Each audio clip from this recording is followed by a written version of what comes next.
the Blitz. We'll talk a little Cowboys football. We already told you that Trayvon Diggs and Tyler Guyton have been ruled out for Thursday night's game. We have not heard about any of the Detroit injuries yet and what's going to happen with them. But we'll let you know as soon as we know that. I'm really happy you guys are with us today. And I tell you, this gets me fired up. It gets everybody fired up. And I'm not sure about RJ Ochoa if it gets him fired up, but he is joining us now, courtesy of the Buyers Barricades guest line. RJ, before we talk Cowboys, this college football playoff rankings has gotten everybody fired up, especially if you're a Longhorn fan or a Miami Hurricane fan. Yeah, I don't know why any Longhorn fan would be upset. I'm in grad school at the moment at the University of Florida, and I feel like the Gators, took care of that conversation. If you're a Longhorn and you feel like you deserve a place, you lost to Billy Napier. I mean, it doesn't get much more embarrassing than that. I think Miami's got a case, but as somebody who loves the weekend that we're about to watch unfold, I really hate college football like right now. Like, what is the point of this weekend? I mean, Miami's not even in the ACC championship game, and they're going to be in the playoffs. So they've ruined this week. Even last weekend, was there a game? Ohio State and Michigan was kind of cool, but was there a game that really mattered that swung anything? No. Well, Texas A&M. I guess it didn't swing anything because Texas is still on the outside looking in, but so it didn't, and it did keep A&M out of the bye situation. So, and RJ, if you know any Aggie fans, they are devastated today. They've been devastated since Friday night, and they will be devastated until next year when they play again, regardless of what else happens. You brought up that game. I brought up the Ohio State-Michigan game. The Aggies do feel similar to the Buckeyes last year when it was, oh my gosh, our perfect season, our amazing season. There were Buckeyes fans this week a year ago that said, even if we win the national championship, the season will be a failure because we lost to Michigan. I don't think anybody feels that way in retrospect. So technically speaking, I know last week was disappointing. All goals remain in front of Texas A&M. Well, it's going to be a lot of fun this weekend, and we get the appetizer, if you will, or at least we get this started tomorrow night. In Detroit, the Cowboys taking on the Lions. No Trayvon Diggs, no Tyler Guyton. Both of those guys have been ruled out officially. Not sure if that matters a whole heck of a lot because, Diggs hasn't played for a while. This is a game I've been kind of calling, and maybe not officially, but this is in all essence a playoff game. Yeah, this is a loser makes life significantly more difficult for them down the stretch game. And I think in that respect, it's probably more valuable and more important to the Lions just because there's no way the Lions are going to win the NFC North. Their only path into the playoffs, if it's going to happen for them, is as a wild card, whereas the Cowboys are fortunate to share a division with a team that's having some serious imposter syndrome and an identity crisis in the Philadelphia Eagles. And that may open a different type of door that is unavailable to Detroit. But I do think that whoever wins this game is going to feel really strongly about their positioning, and they're both going to need, obviously, some help and things to break their way across the final month. But I think that Dallas has the potential to feel better about their life with a win than Detroit even would, just given the fact that it would be 4 wins in a row, that it would be, now you're talking about knocking off the Eagles, Chiefs, and Lions in a row. I mean, 3 teams that picked to win the Super Bowl by many different people at the beginning of the season. So it's a big one. I mean, there's no doubt about it. It's why the NFL scheduled it the way it did, because I think they hoped that it came down to who was going to be the 1 seed or the 2 seed, something like that. But it does have similar stakes, even if it's a little different. Yeah, I don't think there's any question about that. And right now, Detroit is kind of going the wrong way. They've got some injury issues. Amon-Ra St. Brown, we don't know his status yet. He's still listed as questionable. I heard Dan Campbell say that he's a game-time decision, and I always find that kind of fascinating and funny. But I would assume he's going to go, but how effective he's going to be remains to be seen. This could be one of those games, though, that if the Cowboys defense is as good as they have been since the addition of Quinnen Williams at stopping the run, Detroit could be in a lot of trouble because obviously the strength of their team is running the football. Yeah, and I think if you're Dallas, you probably sell out for that, right? I mean, and I think that you sold out for that by making sure Kenny Clark was part of the return on the Micah trade and obviously trading for Quinnen Williams. And I do think that we've made a lot about how the Cowboys have done a great job of stopping the run since acquiring Quinnen Williams. So they played a really crappy Raiders team, even if they do have Ashton Genty. They played that Eagles team who's going through the identity crisis they are. and a Chiefs team that is just kind of floundering and not their usual self. So it's difficult to say they, took down some monsters. This is it. This is if you get through this game, if you handle this run game, we will have every right to fully believe and fully swear that it's real and legitimate. And I think that beyond that particular principle, if there's one dude who I want to kind of paint into a corner and force to fight his way out on the Lions, it's Jared Goff, with all due respect. I mean, he's significantly elevated by the talent and coaching around him. I don't say that as an indictment against him, but if this is a game where Jared Goff has to put on the Superman cape, I don't think he can in the same way that a lot of other quarterbacks can. So if that's the game plan, I think it's the best one that you can possibly have for the Cowboys. But, sometimes crap breaks the other direction. RJ Ochoa joining us here on The Blitz, the managing editor of Blogging the Boys. And it's funny, RJ, you sound a lot like Jerry Jones. He said the same thing. We got to pressure Jared Goff. You guys are channeling each other today. I think so. It's been kind of a quiet little run for Jerry. I've been kind of amazed by this through the, success they're having. He's been kind of chill. You know what I mean? Like he's doing his standard, weekly, bi-weekly hits and whatnot, but you would think that it would be a lot more ostentatious. I don't know if you saw Hard Knocks last night or not, Joe, but they obviously captured the last few weeks in the NFC East, and they showed Dak Prescott running into the Cowboys locker room after the Thanksgiving Day win, holding a turkey leg. And he was very generous, and he offered it to Brian Schottenheimer and said, take a bite, take a bite. And after Dak had taken a bite, so I guess they're that close. And Brian did, and then Dak was kind of looking for a third person to take a bite. And Jerry jumped in. And so you're talking about that turkey leg was split between Dak Prescott, Brian Schottenheimer, and Jerry Jones. So everyone is parking their cars in the same garage right now. That's a lot of money taking a bite out of that turkey leg. So that's a good RJ Ochoa joining us here on The Blitz. And RJ, I found it kind of interesting today because Brian Schottenheimer was on our morning show, The Morning Huddle with AJ and Rob. And they asked him a question about how do you avoid this team getting a little overconfident, and which it kind of sounds like a funny question, but I guess if you're feeling pretty good about yourself, you've won 3 in a row, you're headed to Detroit, is it difficult not to puff your chest a little bit? I don't think so, because this is the team that everyone will bring back down to earth. And I think that that's kind of their strength. Look, there are unique things to being a part of every NFL team, but earlier today it was reported that the Cowboys Thanksgiving Day game was the most watched regular season game in NFL history. Destroyed, the most recent title holder, which was a different Cowboys Thanksgiving Day game. And so they are very accustomed and very used to living in the eye of the storm, more so than any other team. And that's why I would offer teams like the Eagles, when the temperature gets turned up, they squirm a little because they don't know how to deal with that. The Lions, you mentioned right now, for the first time since they've really established themselves, they're dealing with doubt. They're dealing with, being called frauds and things like that. And that's a hard thing to take if you're not used to that. But, for Dak Prescott and Brian Schottenheimer, it's a matter of, you mean the Mad Dog is calling us losers today?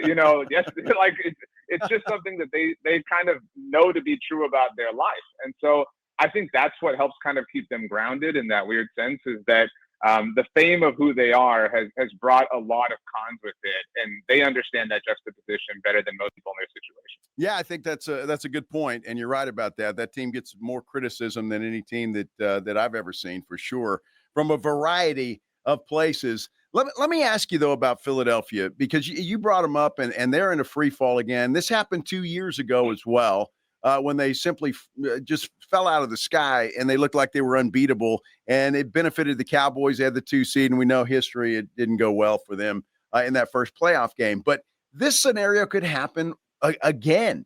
And what I find interesting is this looks like a completely different team than last year. They're not able to run the football anymore, and they're forcing Jalen Hurts to win games, and he's not able to get that done.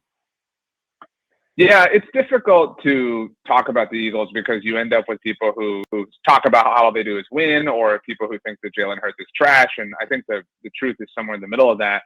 The best way, or my favorite way of identifying this, is I think the Eagles very brilliantly over this little run, whatever you want to call it, identified a number of market inefficiencies. The tush push is a microcosm of that. The tush push is an example of saying, we'll just do this. And then if that changes, if the status quo or the rules of engagement change, we'll adjust. But They have developed perfect game plans for the situation and circumstances and environment around them. And they're just at a place where, they're out of magic dust, right? And look, you had 5 years. I mean, I don't think anyone would say it wasn't worth it or it was a poor plan because you went to 2 Super Bowls and you won one of them. But that's where they're at right now. They're at a place where everyone knows that you're going to saw the woman's half, or everyone knows that the rabbit is coming out of the hat, or the bouquet is coming out of your coat jacket pocket. So what do you have for us now? And they don't have anything. And I think that's what does separate them from the Cowboys is the Cowboys.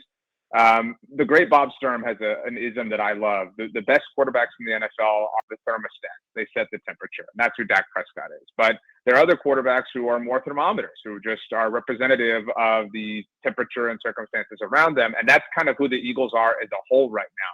They just blend in with the environment these days, and that's why they're dropping all these games. I love it. Well, it'll be interesting to see. I mean, they've got to go to L.A. this weekend to take on the Chargers, a little bit of a banged-up Chargers team, but still not an easy place to win, especially if you're in a nosedive. You brought up Dak Prescott, RJ, and I find it funny, and I was thinking about that this morning. If not for, I don't know, Drake May, if not for Matthew Stafford, it just seems like Dak Prescott has kind of gotten pushed to the back, even though he's probably having a career year. With those guys coming out and playing as well as they are, Dak is in the background. What do you think? Yeah, I know you didn't say the words or the letters MVP, but that's the discussion here. And what I offer a lot is winning MVP is about a variety of things. You obviously have to play very well, but you have to be generally a quarterback and a quarterback who's on a good playoff team. And that separates Dak from Drake May and Matthew Stafford right now. You also have to have a proper story. And you probably, can't have won it recently. It's very, very difficult to repeat, because you're measured against yourself at that point in time and the numbers you put up when you did the award.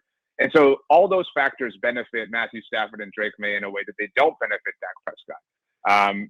But there is that narrative component. And I think right now, Dak is playing at this elite level, maybe the most elite level he's ever played at individually. And we're talking about them coming off of literally the most watched regular season game of all time. And that was a week after they played in Fox's America's Game of the Week slot. And that was a week after they played in a Monday Night Football game that was simulcast on ESPN and ABC. Oh, and next week, they'll be on Sunday Night Football on NBC. And 2 weeks after that, they'll be on the Christmas Day game on Netflix. So all these games are going to be visible to the viewing public and the voters and the people who kind of, help establish these awards and the results of them. And obviously, if the Cowboys win and make the playoffs, those things take care of themselves. But the stage is set. Dak and the Cowboys, you mentioned the 23 season. They lost late in December at Buffalo and at Miami. And that was when the narrative portion of the conversation shifted away from Dak, and Lamar Jackson and the Ravens won at San Francisco on Christmas night. And that kind of locked up the whole race and discussion and competition. So this is as good a chance as Dak is ever going to have, but he does need the team component as well. They're never going to give MVP to somebody who's not on the playoff team. Well, absolutely. That's a good point. But I just find it funny because earlier he was in that conversation. Now all of a sudden he's not. RJ Ochoa, Blogging the Boys. Let me ask you this, because Minix asked me this question, and we talked about it earlier in the week, RJ. While we're talking about Dak Prescott MVP, what about Brian Schottenheimer, Coach of the Year? Yeah, I mean, that's kind of the coach's version of MVP, right? And the same narrative principles apply. You generally got to be a playoff team. It's almost kind of a Rookie of the Year award for coaches. It's dudes who are kind of new in their positions. So it's difficult to look past Ben Johnson in Chicago, who's got the Bears with the 1 seed right now. It's difficult to look past Mike Vrabel, who's got the Patriots with the 1 seed. Granted, he's been an NFL head coach before. 2 coaches who, by the way, the Dallas Cowboys didn't even interview when they were in their process of finding a head coach, which is funny to look back on. But I do think that Brian Schottenheimer has, really proven that he was underrated or overlooked. I mean, all of the above. To be clear, everyone was right to feel the way they did about him. There were no skins on the wall. There were no data points. There was nothing but hope and wish casting and manifestation in terms of believing that this was going to work out. And to his credit, he made it work out. Now, look, we're also saying it worked out, and I'm as excited about the Cowboys as I've been in a long time. But it's still a team that is 6-5-1. And this could all fizzle away if they lose tomorrow night at Detroit, and all this goodwill and good momentum could be totally behind them. But if they keep winning, all these things, get louder and louder and louder. And that's the magic of the NFL and the magic of sports at large. But I do think that Dak Prescott and Brian Schottenheimer have a national kind of backing that most Cowboys quarterbacks, including Dak Prescott in the past, and head coaches typically don't. Well, I tell you, I just think the way Schottenheimer has kept this team together through the Marshawn Nealon situation and the way that they've just kind of bounced back. Obviously, they've gotten some players and things have changed, but I just think he's done a hell of a job keeping this team together and the glue from unraveling at this point in time. Yeah, I don't think there's any doubt that he's a very special human being. And he also happens to be a really talented offensive play caller. He also happens to be an incredible leader of men. And maybe the Cowboys really and fully did know and understand and identify that. But nobody was wrong for not giving them the benefit of the doubt at that point in time back in January. No, absolutely. And wouldn't it be nice to have a Vrabel or a Ben Johnson in Dallas? That'd be good. Although Schottenheimer's worked out. So it's hard to argue with that at this point in time. Jerry's a genius, RJ. That's what I'm talking about. I mean, everything is falling into place. Everything is falling into place. Give Jerry his flowers. I do think he deserves credit. I mean, I want to be very clear and I want to be very unbiased. I also hate when people let results justify a process. The process of how we got here was very, very, very stupid.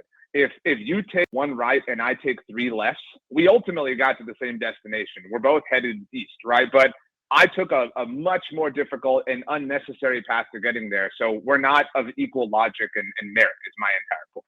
Executive of the year, RJ. He should be mentioned.